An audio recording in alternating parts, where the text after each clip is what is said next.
E D വീണ്ടും രംഗത്തിറങ്ങുകയാണ്. ശബരിമല സ്വർണ്ണക്കൊള്ള കേസിലെ കള്ളപ്പണ ഇടപാട് അന്വേഷിക്കാൻ നീക്കം. കേസിൽ കേന്ദ്ര അന്വേഷണത്തിന് വഴി തുറക്കാൻ എൻഫോഴ്സ്മെന്റ് ഡയറക്ടറേറ്റും രംഗത്ത്.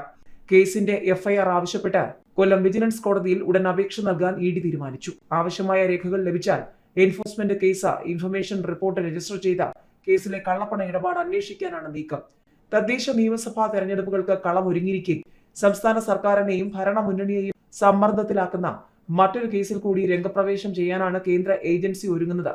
സ്വർണ്ണക്കൊള്ളയിൽ ക്രൈംബ്രാഞ്ച് കേസ് രജിസ്റ്റർ ചെയ്ത ഘട്ടത്തിൽ തന്നെ എഫ്ഐആർ പകർപ്പ് ആവശ്യപ്പെട്ട ഇ ഡി റാന്നി മജിസ്ട്രേറ്റ് കോടതിയിൽ അപേക്ഷ നൽകിയിരുന്നു. എന്നാൽ ഹൈക്കോടതി മേൽനോട്ടത്തിൽ നടക്കുന്ന അന്വേഷണത്തിന്റെ എഫ്ഐആർ ആ ഘട്ടത്തിൽ നൽകാനാകില്ലെന്ന് ചൂണ്ടിക്കാട്ടി അപേക്ഷ തള്ളി.